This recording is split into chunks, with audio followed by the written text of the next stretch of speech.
So hello mga kulit shop, isang magandang umaga po sa ating lahat. Ayan, so kumusta po kayong lahat mga kulit? At matagal-tagal po tayong hindi nakakapag-vlog, no?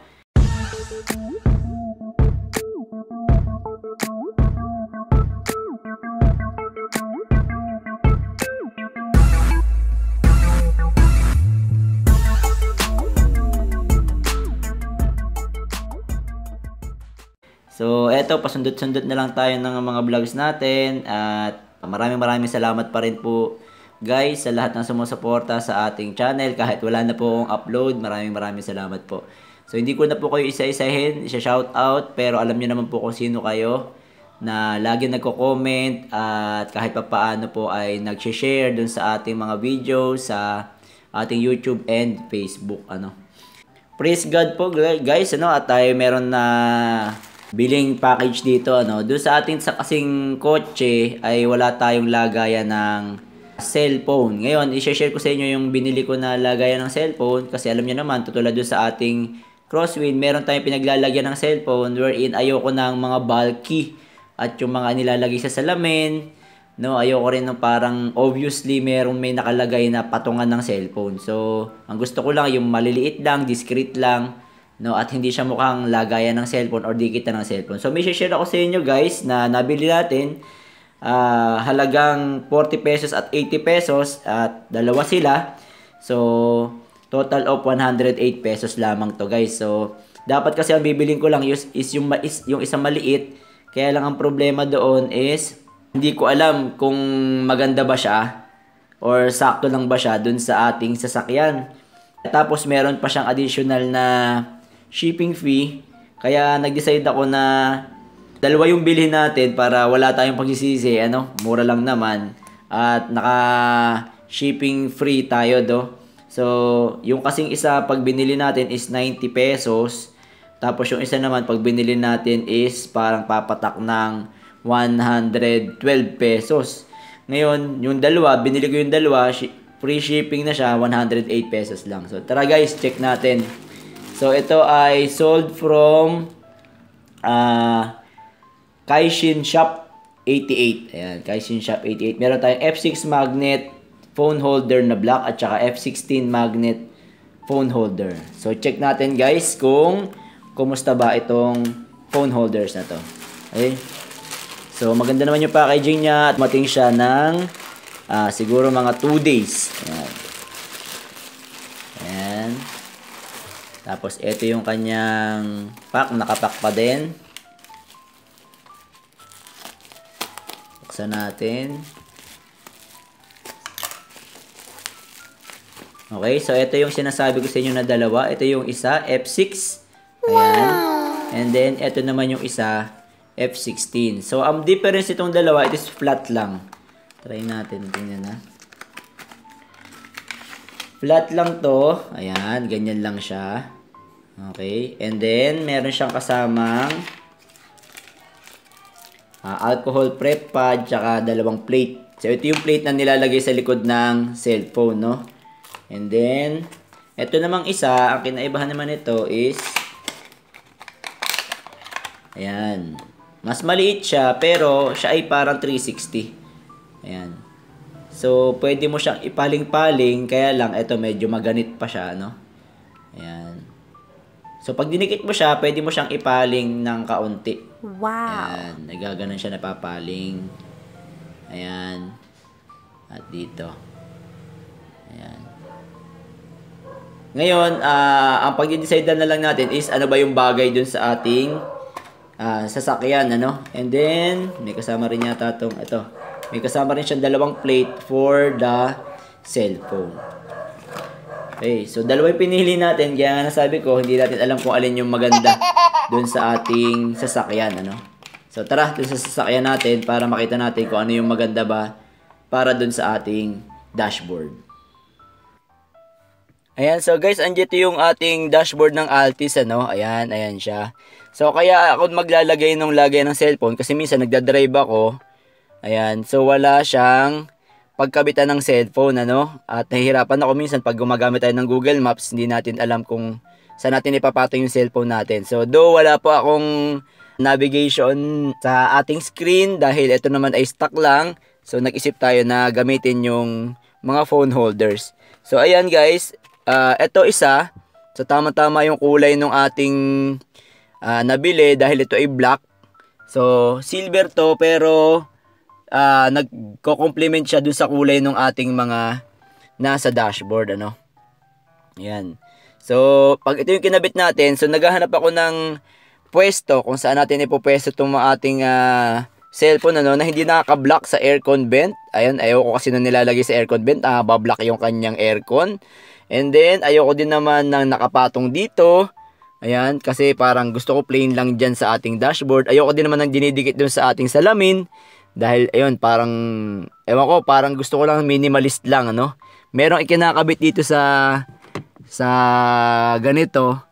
Ayoko naman kasi lagi nakaganyan yan pagka gagamitin. And then meron na ikinakabit dito sa ating dashboard. Ayan, ganyan. Awkward naman ako natitingnan kasi medyo nakaka-block doon sa ating view. Ayan. So napili ko yung dinidikit lang dito sa dashboard natin, ano. So eto yung isa. Ang napili kong pwesto guys is either dito. Ayan, dyan natin siya ipopwesto. Or dito. Ayan. So kung mapapansin nyo, hindi siya parang awkward tingnan kasi parang kasama rin siya dun sa mga buttons ng ating sasakyan, ano. Ayan. So pwedeng dyan, ikakabit natin dito. Hindi siya naman makaka-block ng ating CD entry. Ayan, hindi siya makaka-block. At mukha siyang stock lang din, ano. Ito yung isa. And then, ito naman yung isa. Kasi itong isa, pagka ginamit natin yan, parang pag salpak natin ang cellphone dito, ayan, dyan natin ikakabit kasi yan, nakaganyan siya. Hindi natin siya mananavigate ng pa side view and up and down. So, kaya nag-decide din ako na bilhin to, no? Kakabit natin sana dito or dito. Ayan, so parang ano rin din siya, no? Maganda rin yung tingnan. Ang problema lang dito guys, pag atin siyang ikinabit, ayun, medyo na-awkwardan ako kasi meron siyang ganyan. Ayan, medyo para siyang button na may space. Ayan. Ayan. Then, ang advantage lang nito, pwede natin siyang i-side view. Ayan, yung cellphone natin. Alright? Ayan. Pero, depende sa phone natin kung hindi naman siya mabablock. No? Hindi naman kasi ako naglilipat-lipat ng mga channel, kaya okay na siya dito. Naka-dikit. Ayan. Yan yung choice ko, guys. Okay? So, try natin dikit, guys.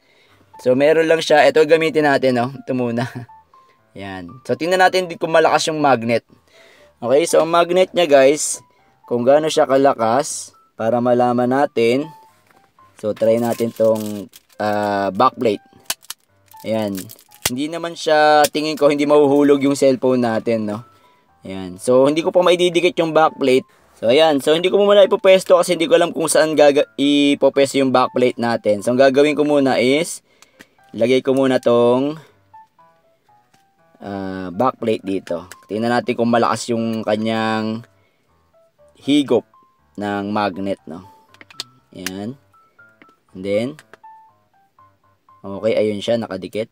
Then, ito naman, ididikit natin dito. So, napili kong pwesto, guys, is dito. Yan.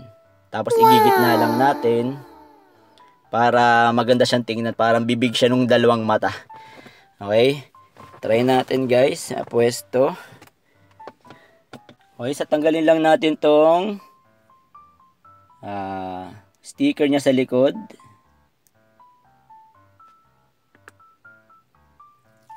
Okay, yan. Then, punasan pala muna natin itong kakabitan natin. Okay, punasan natin maigi para malaman natin kung malinis talaga siya para maganda yung kabit, no? Yan. Then, so, hanapin ko lang natin yung gitna. Kasi nasa gitna.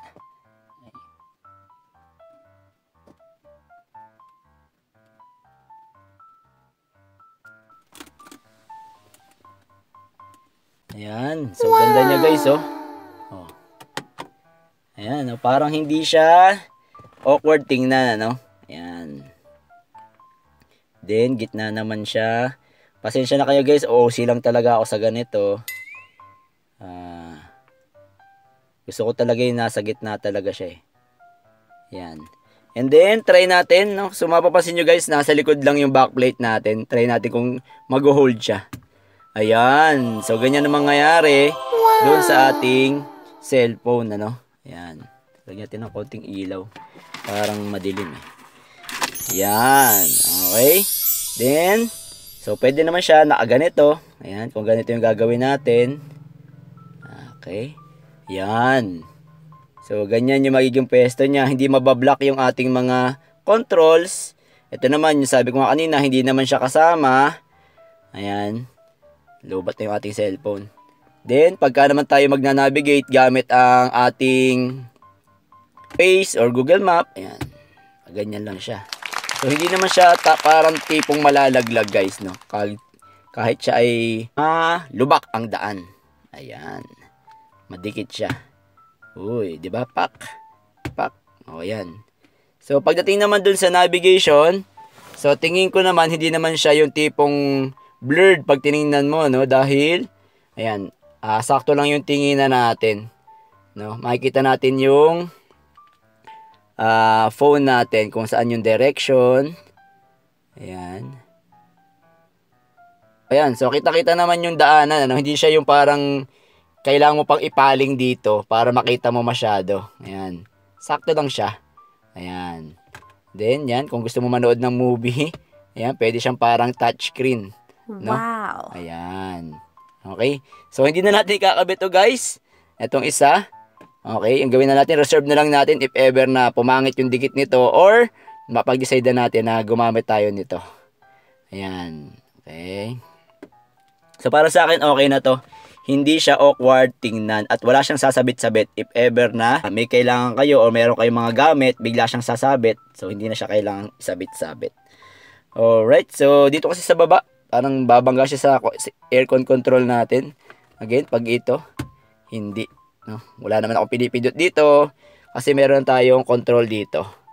Ayan, may control tayo dito sa ating handle. Ayan, ayan. So, hindi na natin kailangan pa yung controls dito sa ating stereo.